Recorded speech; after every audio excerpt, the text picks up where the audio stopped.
नमस्कार साथियों, मैं doctor Anil Mishra study webs के यूट्यूब पोर्टल पर आप सभी का हार्दिक स्वागत करता हूं। आज हमारा इतिहास के विषय के अंतर्गत आने वाला टॉपिक हुमायूं है। जैसे कि पहले एपिसोड में बाबर के बारे में विस्तृत चर्चा कर चुके थे। आज हमारी चर्चा हुमायूं के बारे में होनी है। हुमायूं जो बाबर की संतान है, हुमायूं का जन्म 1508 ईस्वी में काबुल में हुआ था। बाबर के 4 बेटे थे, हुमायूं, कामरान, हिंदाल और अस्करी। इन सभी में हुमायूं सबसे बड़ा था और इसका जन्म, जैसा कि मैंने अभी आपको बताया, हुमायूं का जन्म 1508 ईस्वी में काबुल में हुआ था। परीक्षा में कई बार प्रश्न भी बना है कि हुमायूं का जन्म कब और कहां हुआ, तो हमारा उत्तर होगा हुमायूं का जन्म 1508 ईस्वी में काबुल में हुआ। जैसा कि हम जानते हैं कि हुमायूं के पिता का नाम बाबर और माता का नाम माहम सुल्ताना था। पिता के बारे में तो हमें अक्सर ये जानकारी रहती ही है, लेकिन हुमायूं की मां के बारे में यहां पर मैं विशेष रूप से बताना चाहूंगा। हुमायूं की माता का नाम था माहम सुल्तान।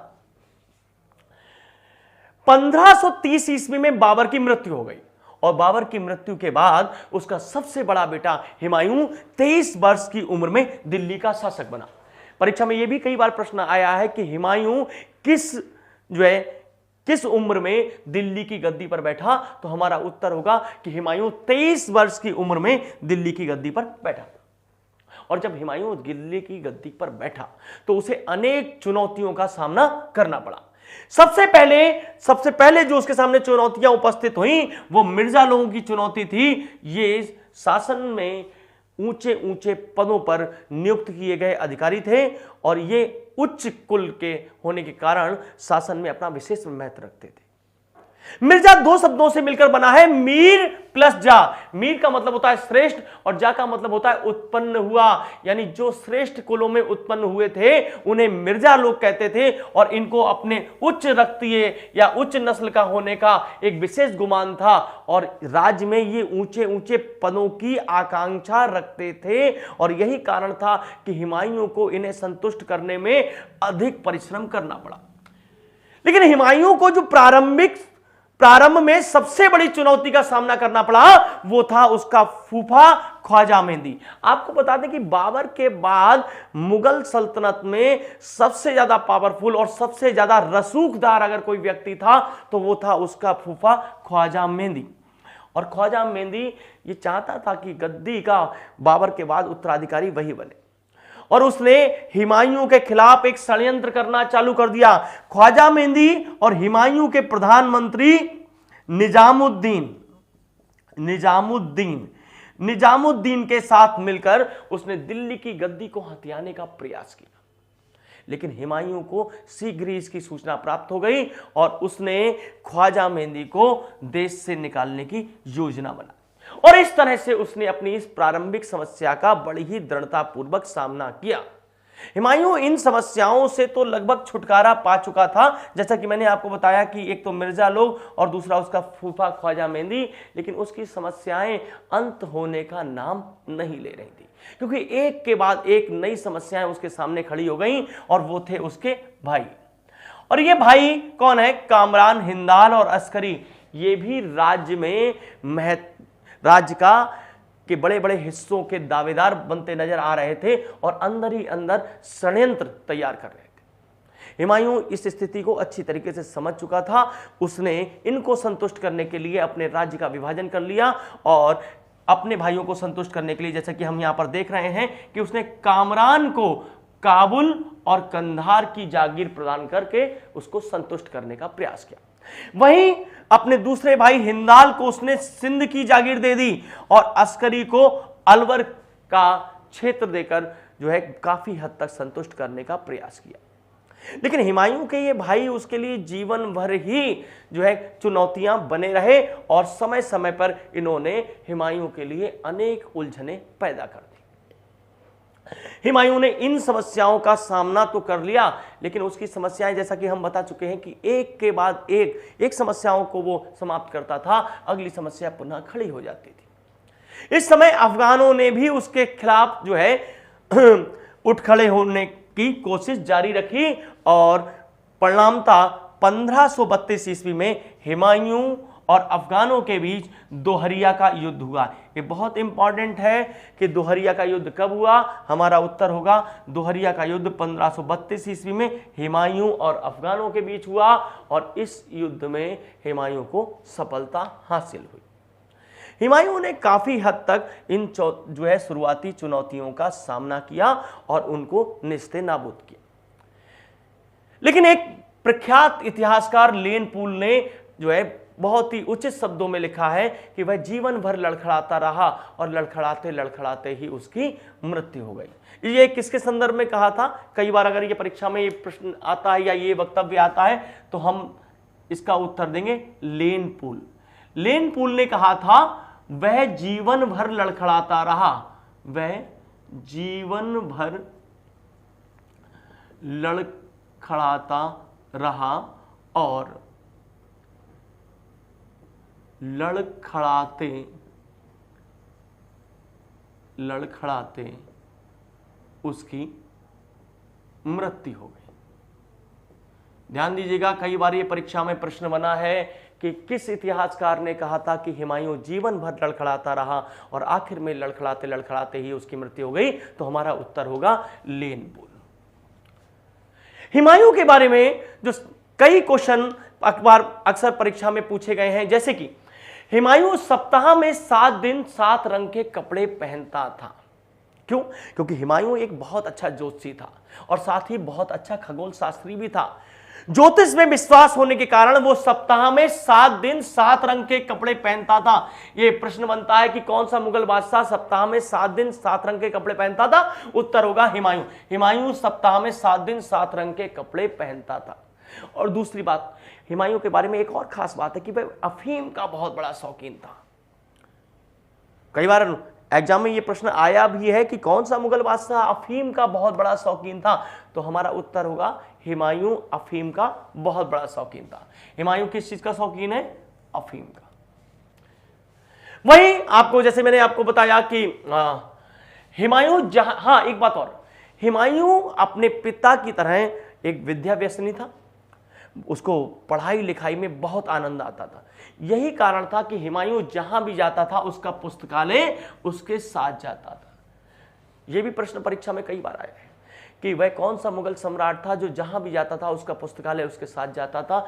तो ये हुमायूं के संदर्भ में ही प्रश्न बनता है कि हुमायूं जहां भी जाता था उसका पुस्तकालय सदैव उसके साथ जाता था। और हम चर्चा कर ही चुके हैं कि वह एक अच्छा ज्योतिषी व खगोल शास्त्री था। तो देखिए, यहां से हमारे कई प्रश्न बने। अभी आगे की चर्चा हम बाद में करते हैं, पहले हम यहाँ के प्रश्नों को एक बार फिर से देखते हैं। हुमायूं का जन्म 1508 ईस्वी में काबुल में हुआ। पिता का नाम बाबर, माता का नाम माहम सुल्ताना। और जब 1530 ईस्वी में बाबर की मृत्यु हो गई तो हुमायूं 23 वर्ष की उम्र में दिल्ली की गद्दी पर बैठा। हुमायूं जब दिल्ली की गद्दी पर बैठा तो प्रारंभ में उसे कई समस्याओं का सामना करना पड़ा। सबसे पहले तो राज्य में उच्च नस्ल के लोग, मिर्जा लोग उसके लिए चुनौतियां बनते हुए नजर आए। उसने इन मिर्जा लोगों को संतुष्ट करने के लिए राज्य में ऊंचे ऊंचे पदों को देकर इन्हें संतुष्ट करने का प्रयास किया। वहीं अपने फूफा ख्वाजा मेहंदी और प्रधानमंत्री निजामुद्दीन के षड्यंत्र को बड़ी ही बाखूबी से निपटने का प्रयास किया। शुरुआती समय में इन समस्याओं पर सफलता प्राप्त करने के बाद अगली चुनौती के रूप में उसके भाई उसके सामने उपस्थित हो गए, जो राज्य में बड़ी भागीदारी चाहते थे। और इनको संतुष्ट करने के लिए सबसे पहले उसने अपने दूसरे भाई कामरान को काबुल और कंधार की जागीर देकर संतुष्ट करने का प्रयास किया। वहीं हिंदाल को सिंध और अस्करी को अलवर की जागीर प्रदान करके उसने अपनी शुरुआती समस्याओं से निजात पाने की कोशिश की। लेकिन इन समस्याओं से निपटने के बाद अगली समस्या, अफगान अभी भी लगातार मुगल शासकों के सामने चुनौती के रूप में बनते चले आ रहे थे। और इनसे निपटने के लिए हुमायूं ने 1532 ईस्वी में दोहरिया का युद्ध लड़ा, जिस युद्ध में हुमायूं को सफलता प्राप्त हुई। देखिए, जैसा कि हमने अभी बताया था कि हुमायूं एक अच्छा ज्योतिषी व खगोल शास्त्री था और यही कारण था कि वह सप्ताह में 7 दिन 7 रंग के कपड़े पहनता था। वह विद्या व्यसनी भी था, इसलिए वह जहां भी जाता था तो उसका पुस्तकालय उसके साथ जाता था। और ये प्रश्न और जो बहुत महत्वपूर्ण था कि हुमायूं अफीम का बहुत बड़ा शौकीन था। कई बार ये परीक्षा में प्रश्न बनता है कि हुमायूं किसका शौकीन है, तो हुमायूं अफीम का बहुत बड़ा शौकीन था। देखिए आगे की हम बात करते हैं खास तौर से हुमायूं और शेरशाह सूरी के बीच होने वाले युद्धों के बारे में।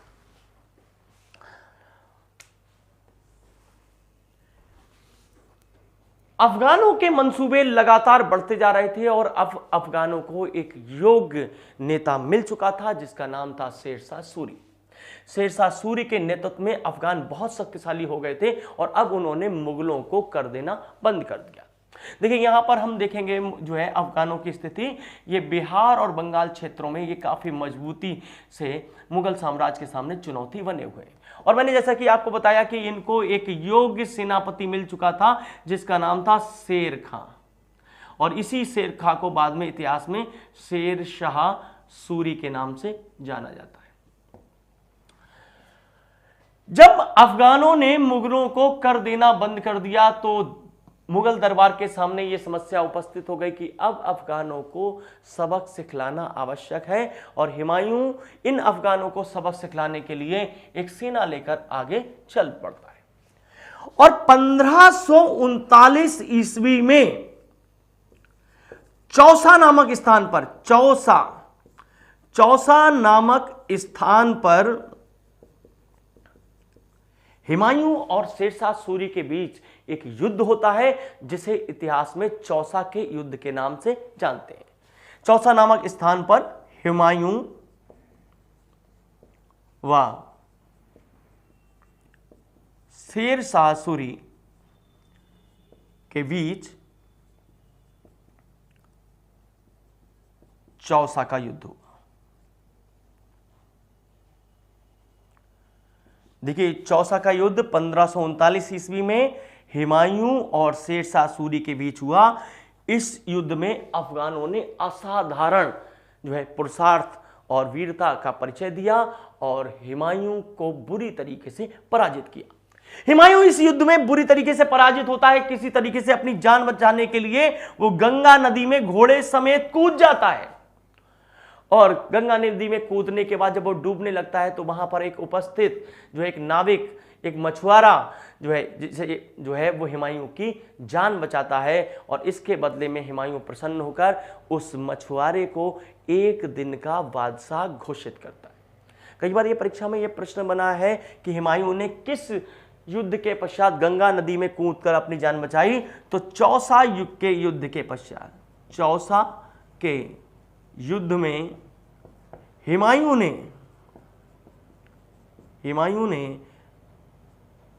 गंगा नदी में कूदकर अपनी जान बचाई, और उसकी जान एक नाविक, एक मछुआरे ने बचाई थी। इसीलिए हुमायूं ने उसको, उस नाविक को एक दिन का बादशाह घोषित किया था जिसने चमड़े के सिक्के चलाए थे। देखिए इस विजय से शेरशाह सूरी और अफगानों के हौसले बहुत अधिक बढ़ चुके थे, और अब वह एक निर्णायक युद्ध की तैयारी में जो है आगे बढ़ने लगे। और इधर हुमायूं दिल्ली पहुंचा और दिल्ली और आगरे से तमाम सेना को इकट्ठा करने के बाद वह भी एक निर्णायक युद्ध की तैयारी में था। और अगले ही वर्ष 1540 ईस्वी में 1540 ईस्वी में निर्णायक युद्ध हुआ। निर्णायक युद्ध कन्नौज में लड़ा गया। कन्नौज में बिल्कुल एग्जैक्ट जगह है, इसका नाम है बिलग्राम, जिसको हम कन्नौज का युद्ध या बिलग्राम का युद्ध के नाम से भी जानते हैं। और यह युद्ध 1540 ईस्वी में कन्नौज या बिलग्राम नामक स्थान पर लड़ा गया था। और इस युद्ध में हुमायूं पूरी तरह से पराजित हुआ। हुमायूं पूरी तरीके से किस युद्ध में पराजित हुआ था? कन्नौज का युद्ध।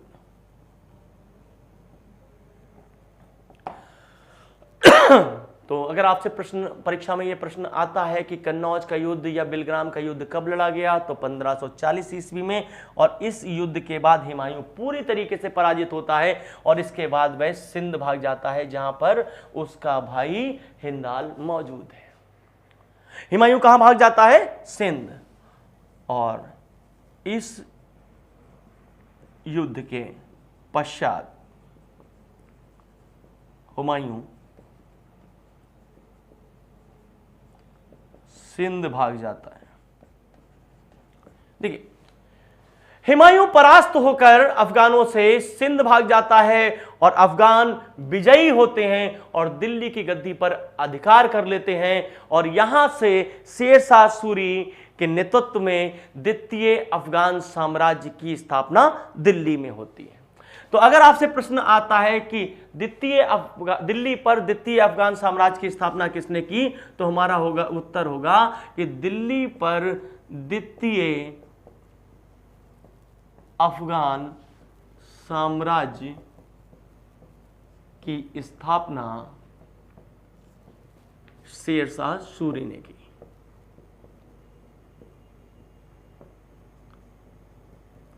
देखिए, ये द्वितीय अफगान साम्राज्य की स्थापना है क्योंकि प्रथम अफगान साम्राज्य की स्थापना बहलोल लोदी के द्वारा की गई थी और इस लोदी वंश का अंतिम शासक इब्राहिम लोदी था, जिसे 1526 ईस्वी में पानीपत के प्रथम युद्ध में बाबर ने पराजित किया था और उसकी हत्या कर दी थी।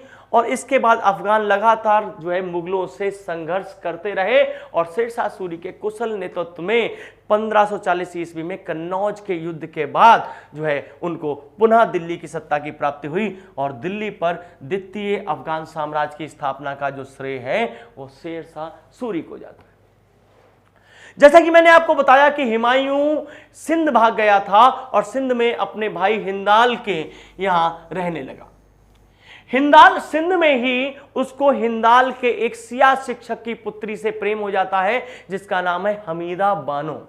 और 1541 ईस्वी में हुमायूं इसी सिया शिक्षक की पुत्री हमीदा बानो से विवाह कर लेता है।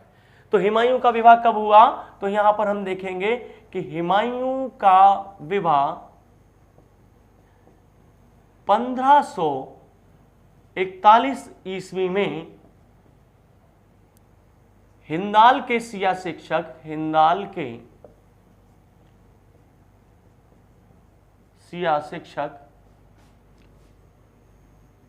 की पुत्री हमीदा बानो बेगम से होता है।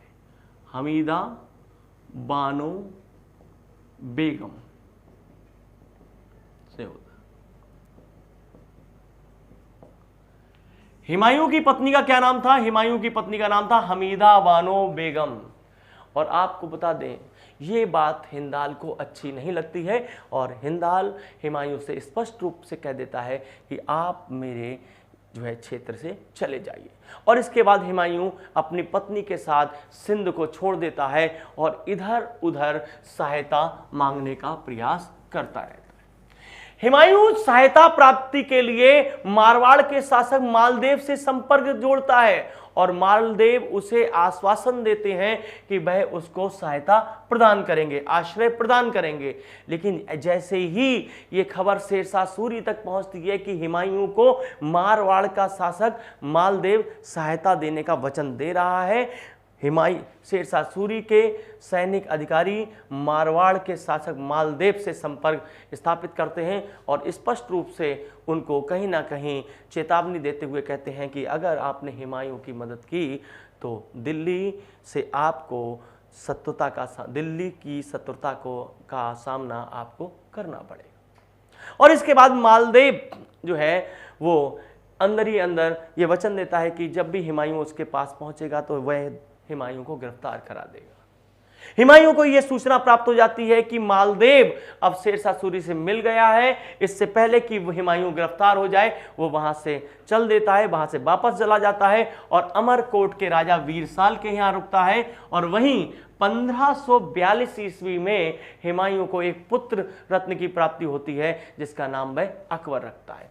तो अकबर का जन्म कहां हुआ था, तो हमारा उत्तर होता है कि अकबर का जन्म 1542 ईस्वी में अमरकोट के राजा वीरसाल के यहां हुआ था। ये कई बार ये परीक्षा में प्रश्न बना है कि अकबर का जन्म कहां हुआ, तो अकबर का जन्म 1542 ईस्वी में अमरकोट के राजा वीरसाल के यहां। अकबर के जन्म के समय उसके पास कोई भी बहुत ज्यादा पैसा ऐसा नहीं था, कुछ बांटने के लिए नहीं था, तो उसके पास एक कस्तूरी थी। उसने उस कस्तूरी को तोड़ा और उसके बाद उसकी जो महक जो थी वो चारों तरफ फैल गई। उसने इस कस्तूरी को तोड़ते हुए कहा था कि जिस तरह इस कस्तूरी की महक हिंदुस्तान के गोशे गोशे को महका रही है, उसी तरीके से मेरे पुत्र की कीर्ति भी हिंदुस्तान के गोशे गोशे यानी कोने कोने को महकाएगी। और इसके बाद हुमायूं सैनिक सहायता मांगने के लिए ईरान पहुंचता है और ईरान के शासक तहमास्प से मदद मांगता है। ईरान का शासक तहमास्प शिया मुस्लिम था और वो हुमायूं को मदद देने का आश्वासन देता है। और इसके साथ ही साथ जब हुमायूं को वह सैनिक सहायता प्रदान करता है तो वह 2 चित्रकार भी उसके साथ भारत भेजता है, जिनका नाम था ख्वाजा अब्दुल समद और सैयद मीर अली। अकबर के समय के यही 2 प्रमुख चित्रकार हैं जो बाद में मुगल चित्रकला का श्री गणेश करते हैं। तो हुमायूं सैनिक सहायता मांगने ईरान पहुंचा और यहां ईरान के शासक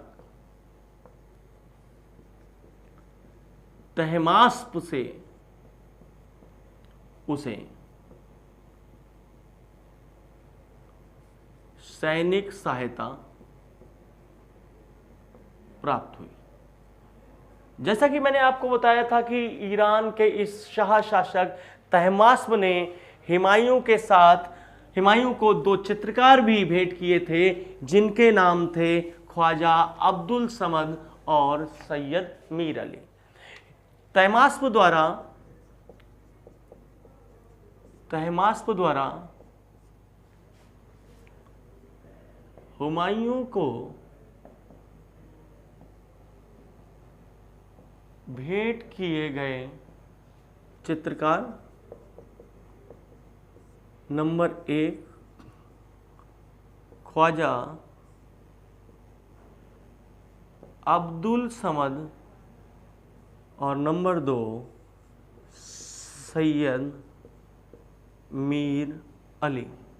ध्यान दीजिएगा, कई बार ये परीक्षा में प्रश्न आते हैं कि ईरान के शासक तहमास्प द्वारा हुमायूं को कौन से 2 चित्रकार भेंट किए गए जो है, तो पहले का नाम है ख्वाजा अब्दुल समद और दूसरे का नाम है सैयद मीर अली। ख्वाजा अब्दुल समद और सैयद मीर अली, ध्यान रखिएगा। हुमायूं को सैनिक सहायता मिल गई, लेकिन जब वो वापस लौटा तो काबुल में जो है हुमायूं को फिर से कामरान की चुनौती का सामना करना पड़ा। हालांकि हुमायूं को इसमें सफलता प्राप्त हुई, लेकिन फिर भी जो है उसके भाई उसके लिए सदैव अड़चन बने रहे।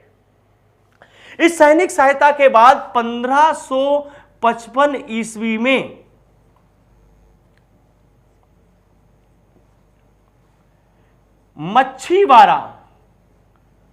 मच्छीवाड़ा के युद्ध में हुमायूं ने अफगानों को पराजित किया और पंजाब पर अधिकार कर लिया। कब? 1555 ईस्वी में मच्छीवाड़ा के युद्ध में हुमायूं ने अफगानों को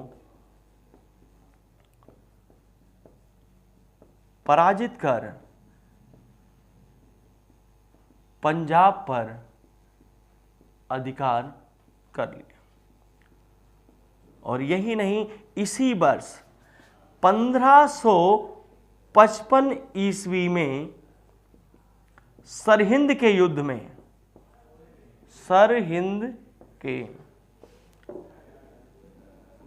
में उसने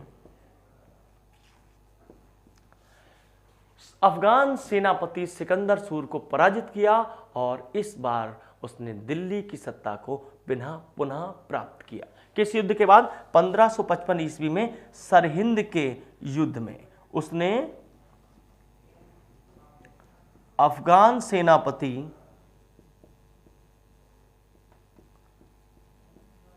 सिकंदर सूर को पराजित कर दिल्ली पर अधिकार कर लिया।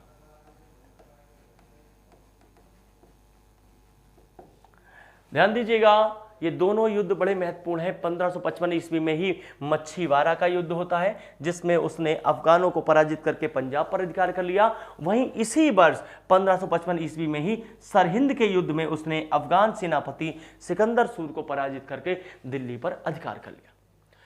एक बात बताना मैं भूल गया, उसने दिल्ली में एक नगर बसाया था जिसका नाम था दीन पनाह नगर। कौन सा नगर है? दीन पनाह नगर। दीन पनाह नगर की स्थापना दिल्ली में हुमायूं ने की थी।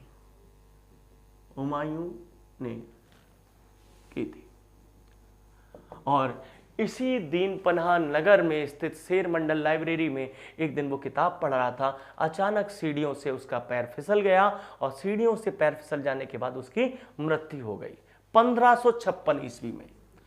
1556 ईस्वी में दीन पनाह नगर की शेर मंडल लाइब्रेरी से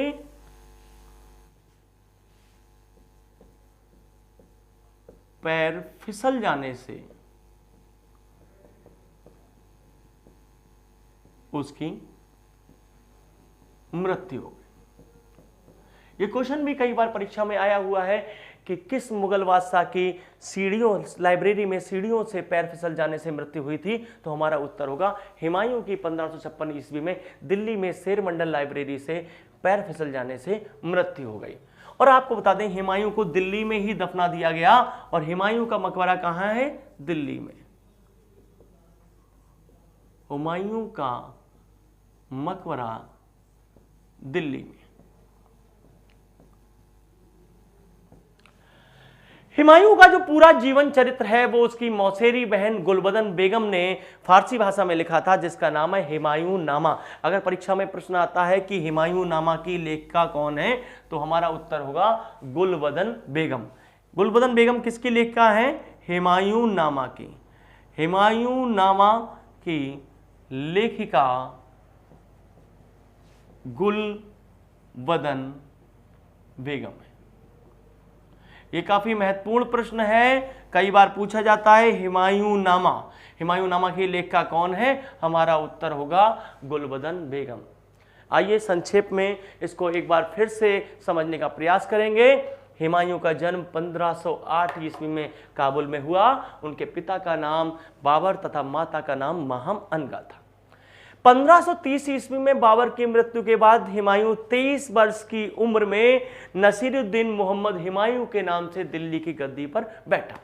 दिल्ली की गद्दी पर बैठते ही उसे प्रारंभ में अनेक चुनौतियों का सामना करना पड़ा। सबसे पहले उसके राज्य में उच्च नस्ल के अधिकारी मिर्जा लोग थे जो अपने उच्च रक्त वर्णीय होने का दावा करते थे और इस कारण हुमायूं को इनकी चुनौतियों का सामना करना पड़ा और हुमायूं ने इनको उच्च पद देकर संतुष्ट करने का प्रयास किया।